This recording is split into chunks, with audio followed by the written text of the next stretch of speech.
The holiday season is upon us, and the Department of Home Affairs is also working not only to secure our borders, but also to attract more tourists. A number of changes have been made to visa regulations that will make it easier for people to travel to the country. And if you are from Tunisia, very soon you won't even need a visa, while Kenyans are trying out the department's new e-visa system.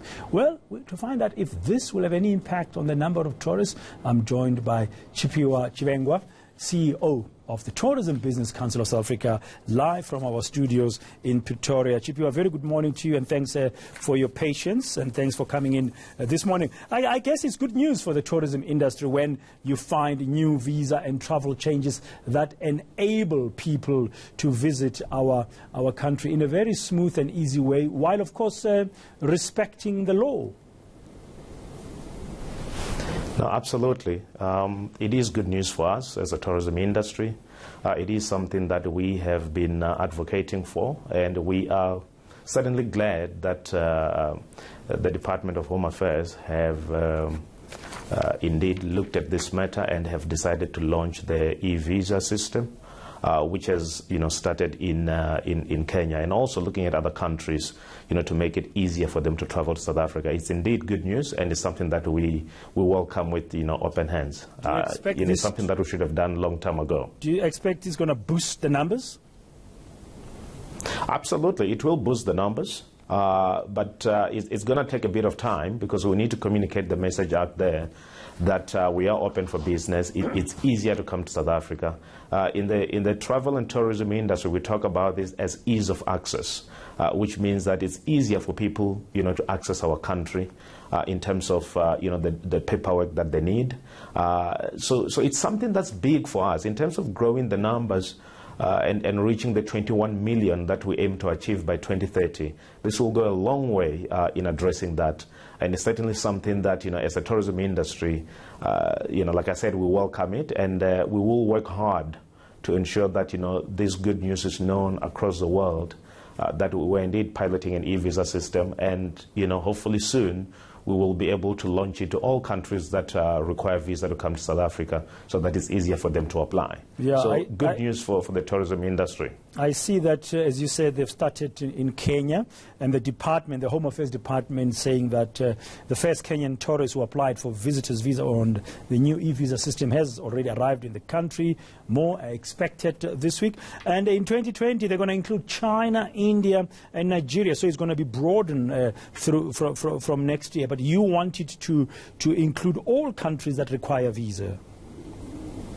No, absolutely. I mean, look, we do understand that there are issues of, interpreting it to other languages, but it's great that, it's going to be applied in China, in India. This is the market that we have identified as a growth market.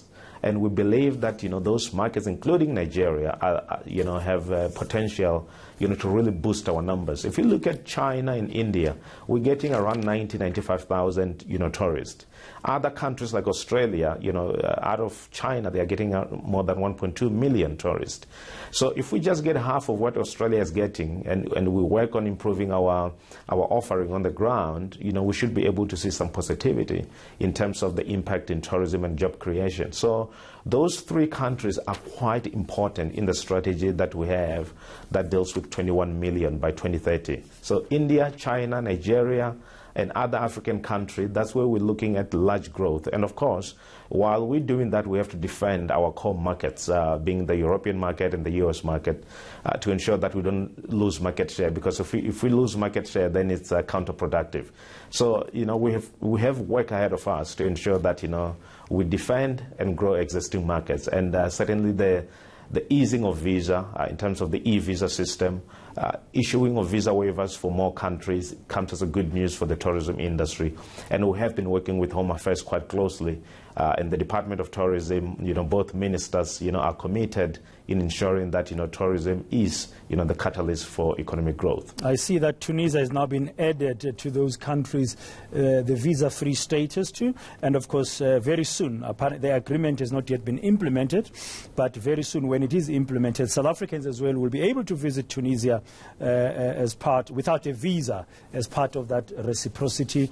Currently, there's 83 countries. And very briefly, if there was anything else that you, from the Tourism Business Council side, you'd like to see fast-tracked as all these measures are coming into place to benefit the industry, as you say, in terms of growth, its contribution to the GDP. We'll be getting the latest third quarter GDP numbers later on today, and also to job creation. What would it be? I mean, look, from the tourism side of things, we've always talked about, issues of safety and security, which is quite important in terms of the image of the country abroad. It is something that we've been working closely with the Department of Tourism as a sector to say, how do we respond to these, situations, on the ground. And we will be, having a discussion and announcing something, shortly in terms of, what are the interventions that needs to be done. We also talk about issues around airlift. It's important that we get, adequate capacity into South Africa and, around South Africa in terms of airlift. We need more airlines flying into South Africa. We need more airlines on the ground to be carrying more passengers. In order for us to grow and get the numbers that we want, we need more airlines, doing the work that they need to do. So we need to attract more airlines and also support our airlines here on the ground in South Africa. If we do those two things in the medium term, we should be able to start seeing, the numbers. But of course, all of this is underpinned by, robust marketing, promotion of the country, promoting domestic tourism to make sure that we, as South African, also, can enjoy our country. So those are the few things that we want to see, moving. But of course, looking into the festive season now, it's important that, those that are traveling, especially domestic tourists, we travel safely, we drive safe, we adhere to speed limits, and we make sure that, we rest if we need to rest. We always talk about take a short left when you're tired and go to a B&B, go to a hotel or resort and rest. That's why these facilities are there along the road. So, certainly something that we want everyone to arrive safely to their destination and rest and enjoy their holidays. But, from our side, we'll continue to work and ensure that, we keep, growing the numbers, we keep marketing the country, we have more airlift, and we also make sure that, it's safe for tourists to travel around the country. Now I know why you are the Chief Executive Officer of the Tourism Business Council of South Africa. Chiphiwa Chibengwa, well put there, well answered. Thank you very much. And we also wish you safe travels if you're going to be taking time out.